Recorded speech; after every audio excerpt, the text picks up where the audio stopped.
అనంత ఆర్ద associates అనేవాళ్ళు 17 మంది సభ్యులుగా చేరి ఒక ఫైనాన్షియల్ షేర్ మార్కెటింగ్ ట్రేడింగ్ అని చెప్పేసి ఫైనాన్షియల్ ఇన్స్టిట్యూట్ అని ముసునూరులో 2021 సంవత్సరంలో స్థాపించారు. సేమ్ ప్రభుదాస్ లీలాధర్ ఏజెన్సీస్ అని కూడా స్టాక్ బ్రోకింగ్ అని చెప్పేసి ఈ రెండు పేర్లతో కూడా 2021లో ముసునూరులో స్థాపించడం జరిగింది.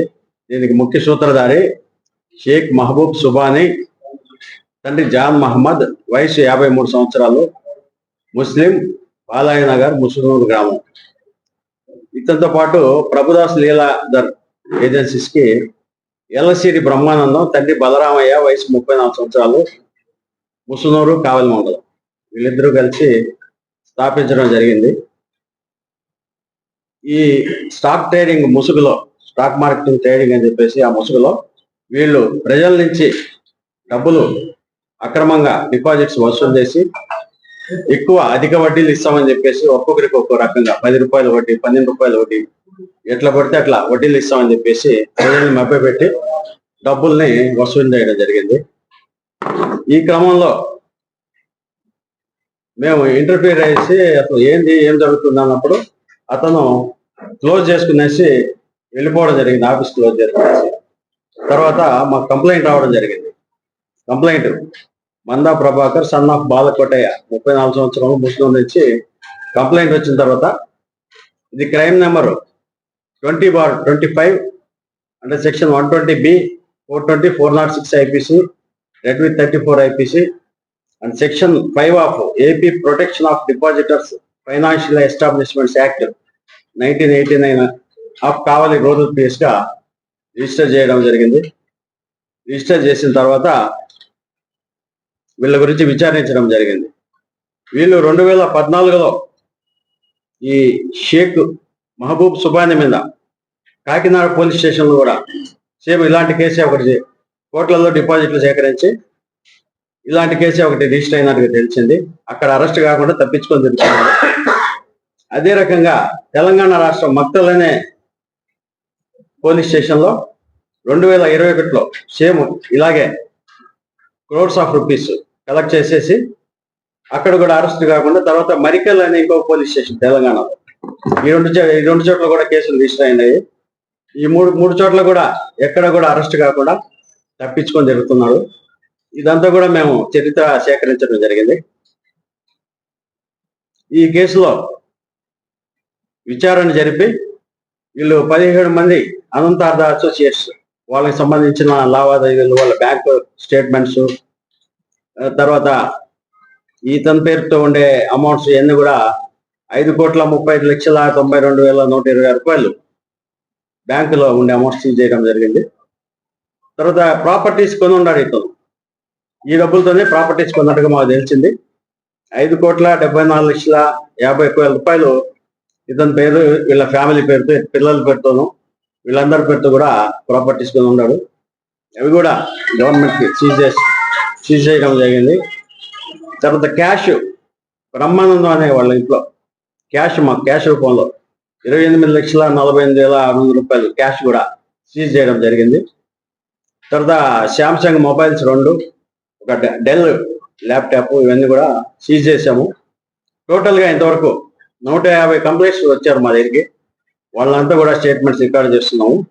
ప్రస్తుతానికి ఇప్పటికి వరకు 25 కోట్ల రూపాయలు ఇతను వసూలు చేసినట్టుగా తెలుస్తుంది. ఇంకా కూడా వస్తున్నారు. వాళ్ళందరి స్టేట్మెంట్స్ కూడా రికార్డ్ చేస్తాము. ఈ కేసులో ఎవరెవరైతే ఇన్వాల్వ్ అయినారో ప్రతి ఒక్కరిని కూడా అరెస్ట్ చేయడం జరుగుతుంది. ఆల్రెడీ కొంతమంది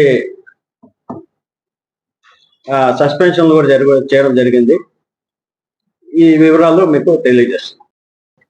దీపలపూడి కమల్ కుమార్ 3వ పేరు, చలంచెర్ల అనిల్ 4వ పేరు, పిల్లి సామ్రాజు జోంగిచో 5వ పేరు, యాలసిరి బ్రహ్మానందం 6వ పేరు, గోనె కిరణ్ 7, యాలసిరి ఆదినారాయణ 8, తలపల శివశంకర్ 9, అద్దూరు సీనయ్య 10, చౌటూరి అశోక్ 11, నిమ్మగడ్డ రామ్ రాబర్ట్ రహీం 12, కాకాని ప్రశాంతి. 13 వట్టికాల ప్రశాంతి. 14 పుట్టి శివార్జున. 15 కశెట్టి పుష్పలత. 16 జ్యోతి స్రవంతి. 17 గొల్లమూరి వంశీరెడ్డి.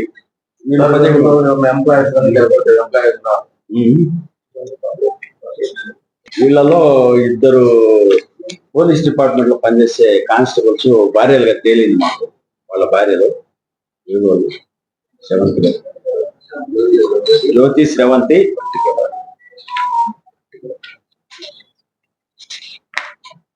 వట్టికాల ప్రశాంతి. ఈ 2 పేర్లు కూడా wife of Radhakrishna. Vattikala Prashanti wife of Radhakrishna, aged 37 years. తర్వాత Jyoti Sravanthi wife of Ayodhya Kumar, age 38 years. వీళ్ళ పేర్లు తెలిసింది. వాళ్ళు కూడా ఇట్లాంటివన్నీ చేయకూడదు కదా అని చెప్పేసి సస్పెన్షన్ చేయడం జరిగింది. మిగతా కూడా మా దృష్టికి వస్తే తీవ్రంగా చర్యలు ఉంటాయి. ఎక్కువ మీ డిపార్ట్మెంట్ రెవెన్యూ జర్నలిస్ట్ ఎవరైతే ప్రముఖులు ఉన్నారో వీళ్ళందరి పాత్రలు ఉన్నాయని బయట అందరూ అనుకుంటా ఉన్నారు. దీనిలో వాస్తవం ఎంత మేరకు ఉంది? ప్రతి ఒక్కరు అంటే ఒకటి ప్రజలు అనేవాళ్ళు పోలీస్ అన్న వాళ్ళు, జర్నలిస్ట్ అన్న వాళ్ళు, పబ్లిక్ అనే ఉంటారు. ఎవడంటే వాళ్ళు కట్టేస్తుంటారు. ఇవన్నీ కూడా టోటల్ గా వచ్చిన తర్వాత ఎంతమంది కట్టారు, ఎవరెవరు కట్టారు, వీళ్ళతో ఎవరు రెవెన్యూకి సంబంధించిన వాళ్ళు, ఎవరు ఏ డిపార్ట్మెంట్ కి సంబంధించిన వాళ్ళు, ఎవరు, ప్రతిదీ కూడా మనం లెక్క తీసి చెప్పడం జరుగుతుంది. సార్ ఇంతవరకు ఎవరు తెల్లలేదు సార్ ఈ విధంగా పోలీసు కానీ జర్నలిస్ట్ కానీ రెవెన్యూ కానీ ఇంతవరకు ఉన్నట్టు తెలిసింది. జర్నలిస్టులు ఉందా లేకపోతే అవన్నీ కూడా ఇంకా ఇన్వెస్టిగేషన్ చెప్తాం. కోర్టులో పెడతాం. ఎక్కడెక్కడ ఉన్న వచ్చిన ఇన్ఫర్మేషన్ ప్రతి ఒక్కటి సీజ్ చేసి కోర్టులో హాజరు పెడతాము. కోర్టు మేరకు నడుచుకుంటాము. తర్వాత ఏ ఒక్కరిని కూడా దీనిలో ఇన్వాల్వ్ అయ్యి ప్రాబ్లమ్స్ చేసి ప్రజల్ని ఇబ్బంది పెట్టిన వాళ్ళని ఎవరిని కూడా వదిలే క్వశ్చనే ఉండదు. ప్రతి ఒక్కరిని కూడా అరెస్టులు జరుగుతాయి. ఇంకా చాలా అరెస్టులు ఉంటాయి. చాలా వచ్చింది, ఇంకా వస్తున్నారు. వచ్చినట్టు మేము విచారించి దీనిలో యాడ్ చేసుకుంటూ పోతాం. మాలిని దేవి మల్టీ స్పెషాలిటీ హాస్పిటల్, క్రిస్టియన్ పేట, 5వ లైన్, కావలి. డాక్టర్ గుట్టిపాటి మాలిని దేవి, MBBS, MS, OBGY, కాన్పులు మరియు గర్భకోశ వ్యాధి నిపుణులు.